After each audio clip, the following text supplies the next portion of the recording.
The web videos review is going to be on Wednesday, and I'm probably going to start doing 3 videos a week again, and one of those videos is probably going to be just one of these writing tips. It could be any one of the 3, just when I need a little bit of a break, because these are rather easy to make. And today we're going to talk about a very niche kind of topic: how to do a Bodyswap episode or a Bodyswap plot correctly. Did you ever have one of those plots or storylines that you really liked more for the concept that rather than the execution? And I don't mean just in a specific episode of a specific show, just a general plotline that no one seems to run with properly. For me, it's the Bodyswap episode. I've wanted to do a review on a Bodyswap episode for the longest time. An admirable for something that got everything right, or an atrocity for one that just didn't understand the concept and completely wasted it. I couldn't find either. I mean, Teen Titans did something wrong in this plot, and Breadwinners did something correct in this plot. That's how meh, I guess, the concept comes together in most shows. And that's really sad, since Bodyswap stories have a lot of potential that most media doesn't know or doesn't want to tap into. The 2 main draws a writer usually has to make a Bodyswap plot is to close in the relationship between 2 characters, or just tell a lot of jokes, have a lot of comedy. A boy and a girl are swapped, or an adult and a child, or both of those together, or a human and an animal. A third reason, though, also presents itself to me: to make one person's mundane life become a very difficult obstacle. It's very hard to live as someone else, especially when you don't have the experience that they've had. We'll be talking about all 3 of these draws. And keep in mind, I am an animation critic. These ideas are largely for Bodyswap stories in animation, but they could probably work in other mediums, like live action or movies, or hell, maybe even video games. Like, off the top of my head, I can think of it being like a status effect in an RPG, where 2 characters have their same stats but have the abilities of the other character. But back to animation. And speaking of animation,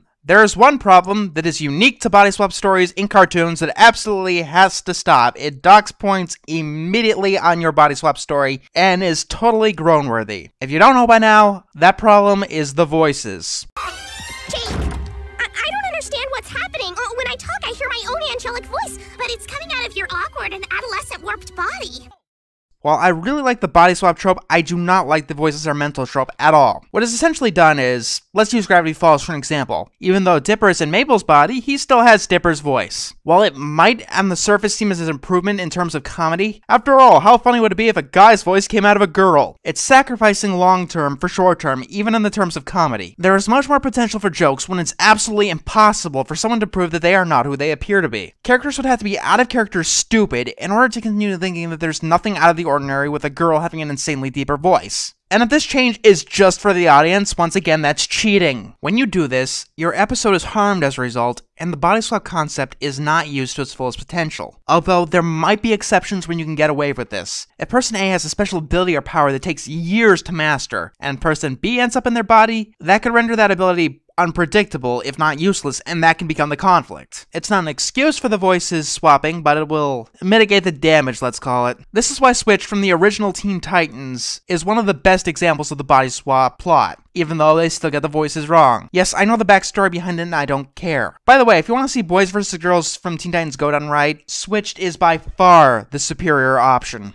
I do know that there's a reason for this voice thing that is virtually only present in animation. Some live action shows may do it for a quick gag, but they will eventually drop the voices are mental trope. This is not because people think that kids wouldn't know who is who during the Bodyswap. It's because this is the easy way out. It's easy to switch around voices in animation. What's hard to do is match someone else's speaking style. Try talking in someone else's accent, like a native speaker, and you'll see what I'm talking about. It's tough, I get it. But sometimes you gotta do hard work to pull things off. Go the extra mile. The problem that's presented here is that it adds another layer of disbelief when you do this. And the point of telling a story is to maintain the illusion as much as possible, remove as much suspension of disbelief as possible. Yes, people can't swap bodies in real life and you're already playing with a fictional trope. That's not an excuse either. The Disney cartoons love to use the body swap storyline, as most of their non-slice of life cartoons have had at least one episode, and almost each and every one of them has the characters keep their own voices as they switch bodies. Lilo and Stitch, Kim Possible, Gravity Falls, Darkwing Duck, Jake Long. It's getting annoying. This makes it really strange to me because when their live action shows do this, like Phil of the Future, the voices do not switch. Oh yeah, that would be more work for the live action department. Seriously, the only animated body swap episode that I could find that didn't have the voices swap with the minds was The Replacements. Doing this might not make your body swap episode the greatest thing ever, but it will keep yourself ahead of the curve, and at this point, sadly, it'll make you stand out. The next issue that came up in mediocre body swap episodes was time. Mediocre body swap episodes don't use their time wisely at all. Whether you have 11 minutes or 22 minutes, you want to get into the body swap as fast as possible, but you do not want to rush the catalyst. This is why Carpe Diem from Gravity Falls suffers a lot, and becomes a weaker Gravity Falls episode and a weaker body swap episode.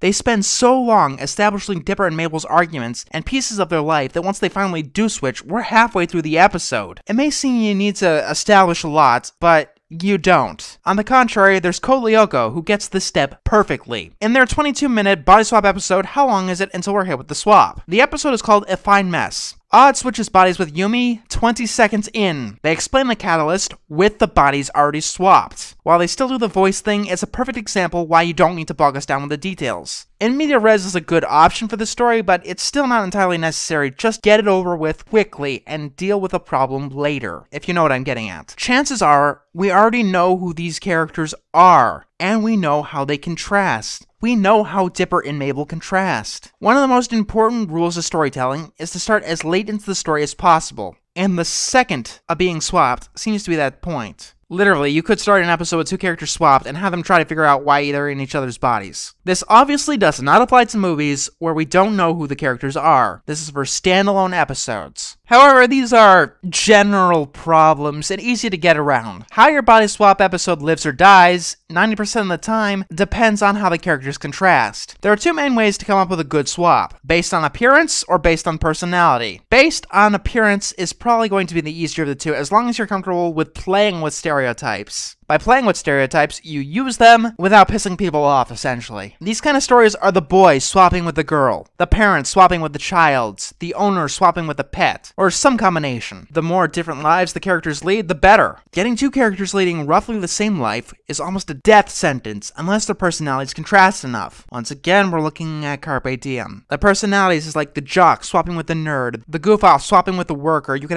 have a prince and a pauper story. Which swap you go with is probably going to depend on when you're going for humor or if you're going for insight, or if you're clever enough to write for tension. Most of these scenarios are flexible to do them all. A parent with a child can lead to comedy with a classic role reversal of power. It can lead to tension as the child is hit with responsibility, and insight as they learn to get along. As for the actual plot, and not just the plot concept, there are generally 4 roads I see people take. The first is the characters try to live each other's lives as they wait for the change to reverse. It's a little arbitrary, but it gets the job done. The second is that the characters actively go after who changed them, or they try to find an artifact to undo it. These two usually run together and are different parts of the same episode. The third option is that the two characters aren't getting along and want to sabotage each other. That would remove the excuse of why they can't just swap back at any time. The fourth option, though rarely seen, is one character is happy with their new life and becomes the antagonist, trying to stop the switchback. This is very rarely seen, and I do like it when I see it, which is why I said the Breadwinners episode does at least one thing right.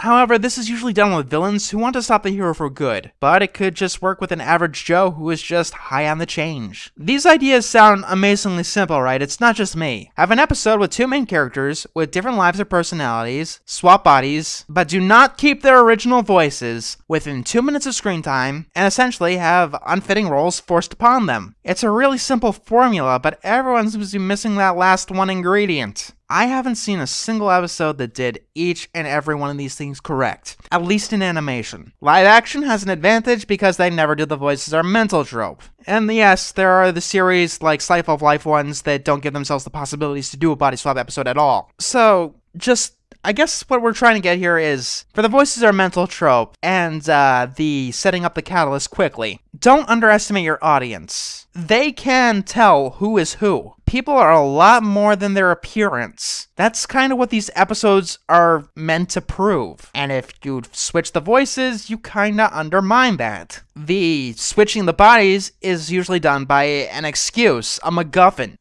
In all honesty, it's not really important. Lord of the Rings isn't exactly about the ring, it's getting to the mountain and the journey there within. A body swap story is not about how the characters swap bodies, it's about them having swapped bodies. Like, I just really want to see a really good body swap episode. That's pretty much what this comes down to. Don't make me have to write one myself.